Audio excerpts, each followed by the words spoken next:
दोस्तों, कहानी की शुरुआत होती है 60s से, जहां यूनाइटेड स्टेट में एक कॉन्फ्रेंस चल रही थी और बताया जाता है कि आने वाले वक्त में एलियन पृथ्वी पर तबाही मचा सकते हैं। और जब इसके बारे में जांच पड़ताल की गई तो पायलट्स को आसमान में काफी सारी ऐसी चीजें दिखी जिसे पहले पृथ्वी पर कभी भी नहीं देखा गया था।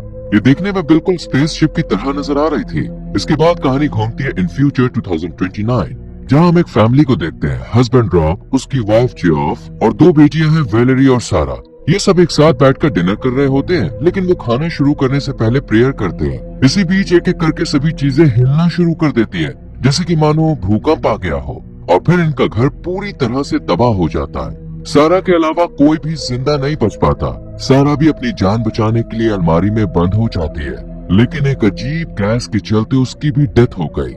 इसके बाद सीन शिफ्ट होता है एक साइंटिस्ट के ऊपर जिसका नाम था लॉरेन। लॉरेन के कमरे में काफी सारे बुक्स, आर्टिकल्स वगैरह रखे हुए थे और ये एलियंस के ऊपर रिसर्च करती थी।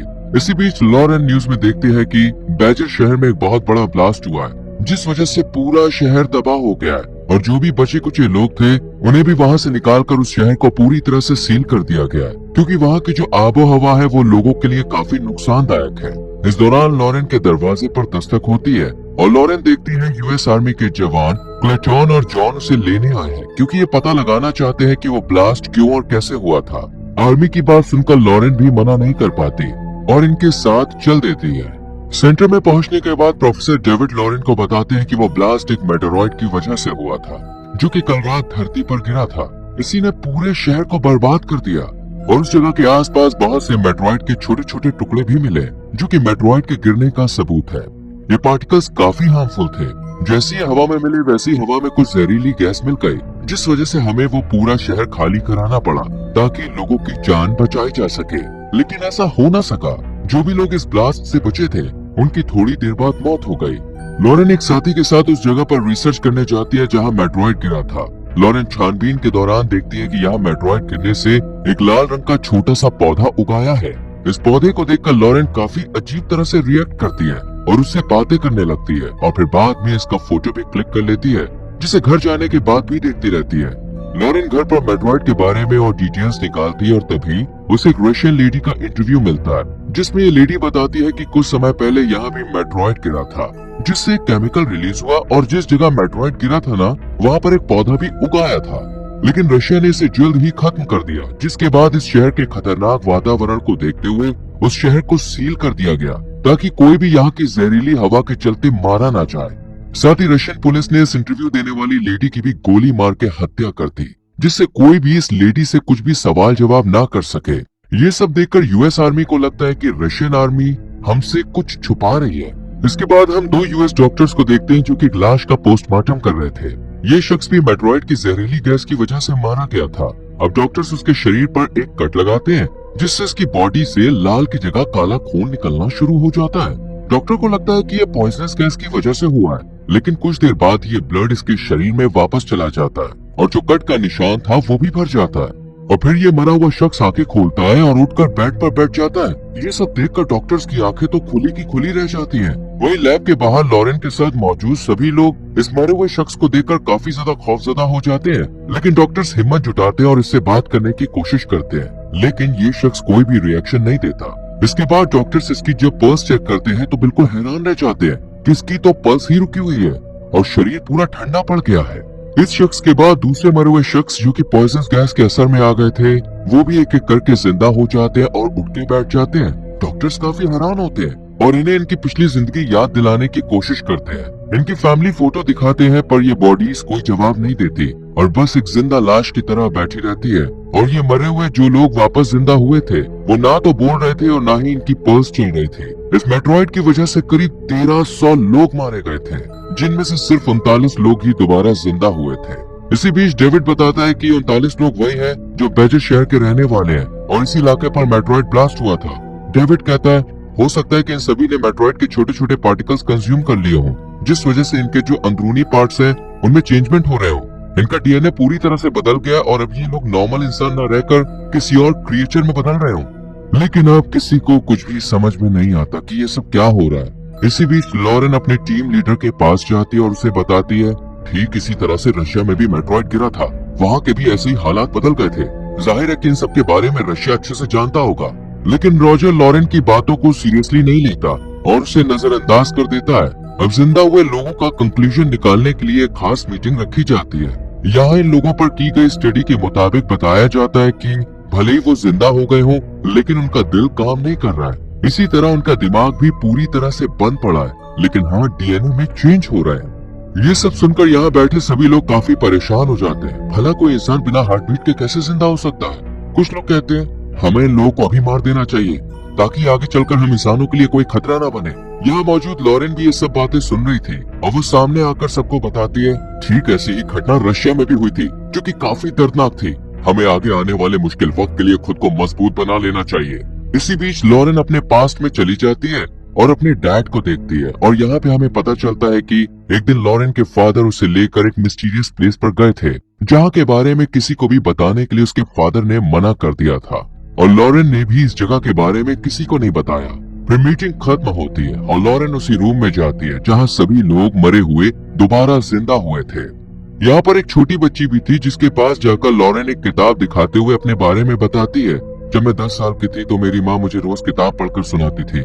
अभी लॉरेन बता ही रही थी कि इतने में ही डेविड उसे कॉल कर देता है, लेकिन लॉरेन इसे रिसीव करने की बजाय कट कर देती है और हम इसकी मोबाइल स्क्रीन पर उसी पौधे का फोटो देखते हैं जो कि मेट्रॉइड की वजह से उगा था। जैसे ये बच्ची इस पौधे को देखती है तुरंत ही लॉरेन का हाथ पकड़ लेती है, जिससे लॉरेन काफी डर जाती है और जल्दी से बाहर आकर रोजर को इस पौधे के बारे में बताती है कि वो मेट्रॉइड वाली जगह पर देखा गया था।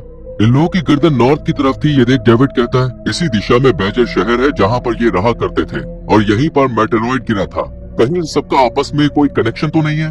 थोड़ी देर बाद इन सबको न्यूज से पता चलता है कि ये छोटा सा पौधा 2 दिन में बहुत बड़ा हो गया है। ये सुनकर इन्हें लगता है कि 2 दिन पहले मेट्रॉइड नहीं बल्कि एलियंस ने ही इस पौधे का बीज फेंका होगा।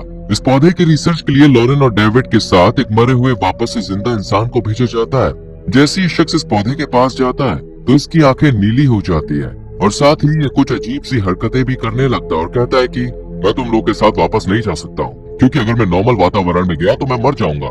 इसलिए ये लोग इस शख्स को यही छोड़कर वापस सेंटर में आ जाते हैं। एक इंटरव्यू में लॉरेन बताती है जो भी इंसान उस पौधे के टॉक्सिक वातावरण में जाता है वो मर जाता है, लेकिन जब मरकर वापस से जिंदा हुए लोग उसके पास गए तो वो न सिर्फ मूवमेंट करने लगे बल्कि वो उस टॉक्सिक वातावरण में आराम से रहने भी लगे।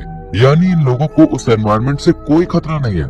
इसके बाद लॉरेन के फादर उससे मिलने आते हैं और पुरानी बातें याद करते हुए कहते हैं तुमने अपने 8th बर्थडे पर मुझसे साइंस लैब मांगी थी और मैंने कमरा तुम्हें ही दे दिया था, जहाँ तुम साइंस एक्सपेरिमेंट यूनिवर्स में इतनी खोई रहती थी कि तुम्हें इस दुनिया का कुछ पता ही नहीं रहता था और इसीलिए तुम्हारी माँ भी तुम्हारे लिए परेशान रहती थी और आखिर में उनकी डेथ हो गई थी। ये सुनकर लॉरेन काफी उदास हो जाती है और इसके फादर यहाँ से चले जाते हैं। इसके बाद लॉरेन उसी पौधे के पास बैठे शख्स के पास जाकर उससे बात करती है। ये शख्स पौधे के जहरीले एनवायरनमेंट में दोबारा जिंदा हो गया था और अभी ये बातचीत करने लगा था क्योंकि ये एक आम इंसान नहीं बल्कि एलियन था, जो कि लॉरेन को बताता है कि हमारा प्लेनेट जल्द ही खत्म हो जाएगा, इसलिए हमें नए घर नए प्लेनेट की जरूरत है। ऐसे में जब हमने इस बीज को पृथ्वी पर फेंका तो ये पौधा बन गया और महज 2 दिन के अंदर ये एक बड़े से पेड़ में तब्दील हो गया, इसलिए अब पृथ्वी ही हमारा प्लेनेट है। इन सब में एक शख्स ने इसकी काफी मदद की थी जो कि खुद को सुपरनोवा 94 कहा करता था।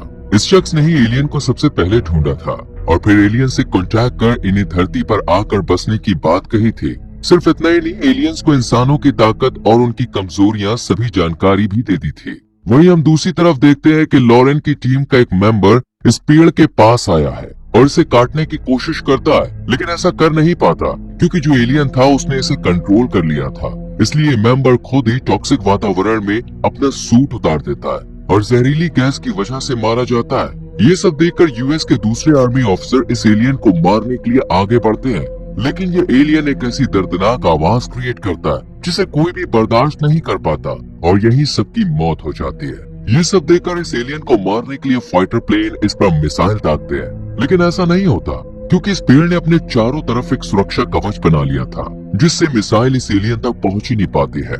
इसी बीच इस पेड़ से काला धुआं रिलीज होता है जो कि धरती पर फैल जाता है। जो भी इंसान इसके संपर्क में आता है वो मारा जाता है। ये धुआं दोस्तों इतना खतरनाक था कि पेड़ पौधे सभी बेजान हो जाते हैं, फसलें खराब होने लगती है, धीरे धीरे सब कुछ तबाह और बर्बाद हो रहा था। ये देखकर लोग काफी घबरा जाते हैं कि दुनिया खत्म होने वाली है और इसे बचाने के लिए अपने अपने भगवान से प्रेयर करते हैं। इसी बीच लॉरेन अपने पुराने घर में जाती है और यहाँ अपने आप से बातें करती है और फिर यहाँ से चली जाती है।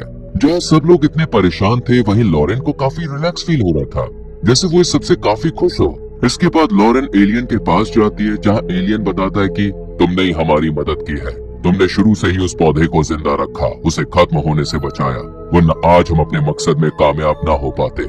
इसके बाद एलियन लॉरेन का हाथ पकड़ता है और उसे उसका बचपन याद दिलाता है, जहाँ पर हम देखते हैं कि लॉरेन अपने फादर के साथ जिस खुफिया जगह पे गई थी वो एरिया 51 ही था, जहाँ पर एक एलियन को पकड़ के रखा गया था।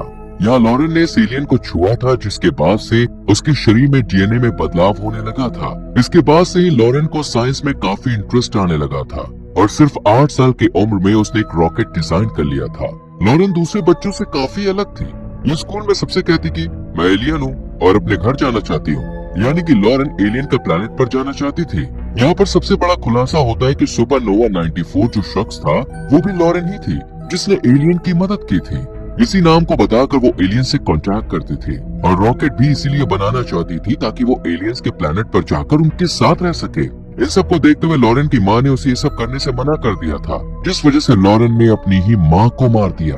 ये एलियन जब लॉरेन का मास्क उतारता है तो लॉरेन इस टॉक्सिक वातावरण में भी आसानी से रह पाती है। धीरे धीरे इंसान खत्म हो जाते हैं और ये एलियन अंडे की तरह की कुछ चीजें हर जगह फैला देते हैं, जिनके ब्लास्ट के बाद एक काला धुआं निकलता है जो कि इंसानों को मौत के घाट उतार देता है। अब धरती पर एलियंस ही थे और लॉरेन को भी लग रहा था कि अब वो अपने घर पर है। दरअसल जब बचपन में लॉरेन ने एलियन को टच किया तो उसका डीएनए बदलने लगा और वो भी एक एलियन में बदल गए। इसलिए उसने एलियंस को धरती पर आकर अपने साथ बसने के लिए कहा और अब वो खुशी खुशी इन एलियंस के साथ रहती है और मूवी खत्म हो जाती है। दोस्तों, आपको ये मूवी की एक्सप्लेनेशन कैसी लगी कमेंट में जरूर बताएं। अगर आपको इस मूवी का लिंक चाहिए तो हमारे टेलीग्राम चैनल को ज्वाइन करें, जिसका लिंक आपको डिस्क्रिप्शन में मिल जाएगा। साथ में हमारे चैनल को सब्सक्राइब करके बेल आइकॉन प्रेस करें, जिससे आने वाली एक्सप्लेनेशंस आपसे मिस ना हो। Thank you for watching.